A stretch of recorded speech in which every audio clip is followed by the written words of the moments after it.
Hey, have you ever wanted to know what it's like for me when I'm writing at Denny's at like 2 a.m.? Stay tuned and I'll tell you.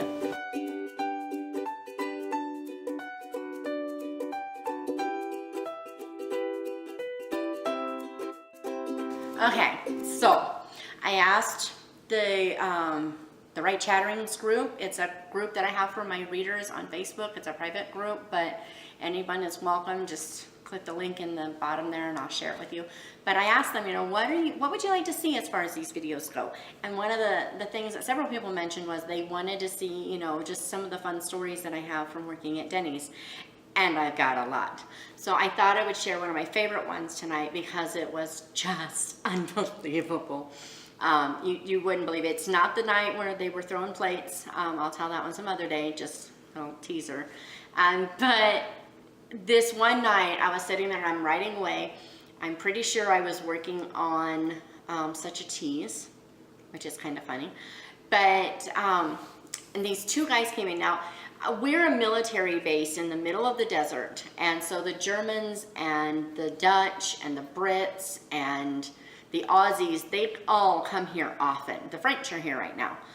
They all come here often. They do a lot of flying because there's just this wide open space, and so the Brits were here for a while in January, February, March, and I'm telling you, it gets interesting at night when the Brits come in, just saying.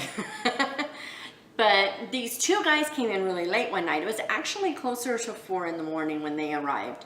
And they come in and they're talking between themselves, and I sit at booth 14 where the outlet is, the only outlet, and there's one more booth right here, and then it kind of goes around the wall in this other L-shaped thingy. But there's just these two on this one wall right here. And Angela, the Wonder Server, I'll have to talk to you about her someday, but she sat them right next to me, and they're talking, and they're pointing at their feet, and they're like, oh, look, it's all straight. And sure enough, I look down, and his leg and foot, they are shredded. I mean, I was just like, what happened? But I've learned you don't engage with the drunks because you never know what will happen. And I've got another story on that one some other time. But so I was just trying, I'm trying not to listen. I really do try not to listen. But let's face it, when they're drunk, they're usually talking at the top of their voice, and you can't not hear it. You just can't. It's not possible. So there they are. I've set the scene, right? And they're talking about their feet. Well, I start getting a feel for the story, and I'm writing away, and the one guy looks over at me, and he's like, did you see what happened there? And I mean, to me, he sounds Irish almost, I was trying to figure out where he must be, because I know he's a Brit, I know he's from England, but he sounds almost Irish. And I was like, what, and he's like, look at my leg. And I'm just like, yeah, I see your leg, it looks pretty bad, you want to go wash that? He's like, we were at this house, we went to this guy's house, and I'm going to lose my accent because I'm going to make him sound too Irish now, but he went to this guy's house and he locked us in. He wouldn't let us out. And I'm like, oh, really? He's like, yeah, we were there for a barbecue. They were, we're supposed to, and I'm thinking, I think it was February. I'm like, why are you having a barbecue in February? This is the desert, and contrary to popular belief, the desert gets cold in winter, okay? Like 20s, which is below freezing. And I know it's not the same as 20 below for you Wisconsinites, but I'm telling you, once you get below freezing, it's still freezing. So, we are not at 120, 365 days a year. We're just not. So they were running around out there and he was talking about, so that's what they did. They had finally escaped from this house where this guy, every time he left the room, he would lock them in. And, they finally escaped, and they ran through the desert. They went the wrong way. So they ended up, going through these crazy desert things, and they're just all scratched up from the brush because we don't have trees, but we do have creosote and sage, and they will tear your skin up. And if you get anywhere near cholla, some people know it as jumping cactus, yeah, you're gonna hurt. So, I mean, they were out there for 4 hours, they said. Now, I assume that it felt like 4 hours, and it was probably only 2.5 or 3, but they were out there for a long time because they ran the wrong way. Now, my guess on this guy who locked him in, they were like, I've seen American Horror Story. I know, you know, and I'm just like, this is Ridgecrest. Yes, Charles Manson is from where my husband works. They used to wander onto the land where my husband works all the time. But for the most part, this is a really safe area, so that's just kind of weird.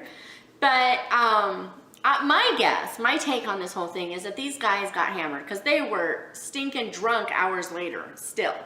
And so all I can figure is he was just like, I am not letting them out of here because they're going to get into a car and kill someone.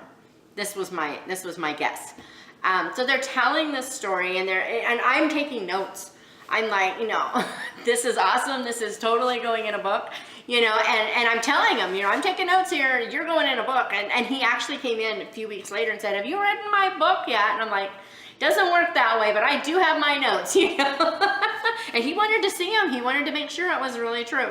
But so here he is. He's, you know, they're telling the story, and then they started, you know, he's like, you aren't used to seeing the English here, are you? And I'm like, actually, my neighbor is from England. We actually have, you know, Brits here. And, you know, he was talking, and I was like, just where are you from? Because I'm listening, and I'm like, oh, you sound just a little too Irish, but almost like you grew up in Ireland and you've, like, it's softened a bit.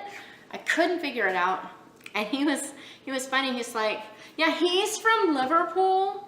I'm from, no, I'm getting it backwards. He says, I'm from Liverpool. And that is Northern England. So I can, maybe the Liverpool combined with the Northern Scot somehow ended up with a slightly Irish, because it didn't sound Scottish. It sounded Irish. He's like, and my friend, he's from, you know, Liverpool, it's on the west. He's from the other side. And I'm like, the east? He's like, yes, from the east of England. And I was like, oh, you know, I have friends, my neighbors I was telling you about. They're from, and I pronounced it Hartlepool. It's Hartlepool, but I pronounced it Hartlepool. And he was like, no way. They're monkey hangers? He's a monkey hanger. And I'm like, what the heck is a monkey hanger? And do I really want to know? It doesn't sound like a nice thing. Just saying, it just sounds kind of odd, right? And so I'm like, what's a monkey hanger? So you tell them. You tell them next time you see them, you say, I know you're a monkey hanger. And I'm thinking, I am not going to quote this drunk guy to my sweet and wonderful neighbors, okay? Okay, this woman who was a Brit, she's an American now, but she was a Brit. She grew up in the Hartlepool area. She is Claire from A Bird Died. She's the one who arranged my grandson's fundraiser that earned like $10,000 to help with medical expenses for him. And she gave God every ounce of that glory. And so I am not going to walk up to her and tell her she's a monkey hanger. You know, I was just like, it's not going to happen. And he's like, yeah, but you tell her, I know. And you know, I'm like, okay, whatever, you know, just smile and nod, right? Well, I went home and I looked up monkey hanger. And it's actually a thing. It's so funny. In Hartlepool, England, there's this legend that it's like the 1700s or the early, I think it's the 1700s, but it might be the early 1800s. I'm getting a little fuzzy. A French ship sank off the coast of Hartlepool. And they hadn't ever seen a Frenchman before, but I guess they must have seen the flag from the ship. I don't know. They knew it was French. Well, apparently a monkey made it to shore, and they caught it, and they had never actually seen a Frenchman before. Yeah, I know.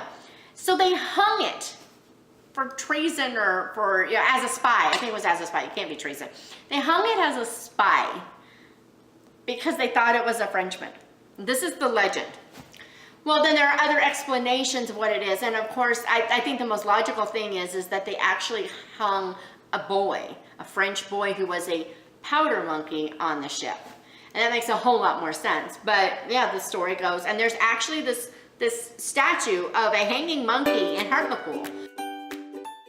And the Hartlepudlians, well, I don't know what you'd call them, but they're called monkey hangers.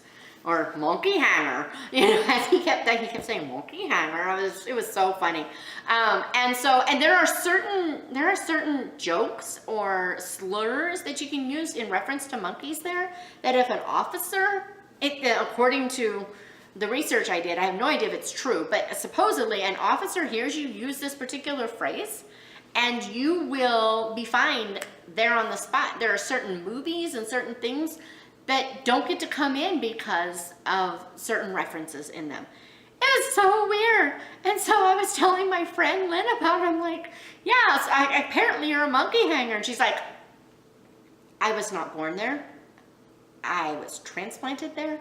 I am not a monkey hanger. It was so funny. So yeah, you never know what you might learn sitting in Denny's at 3, 4, 5, 2 a.m. You never know. You might discover that there's actually a town where it's illegal to make certain jokes about monkeys in England. Who knew? So, you know, just the Denny's escape. I'll probably have a whole bunch more of these for you some other time, and you have a great day. Bye.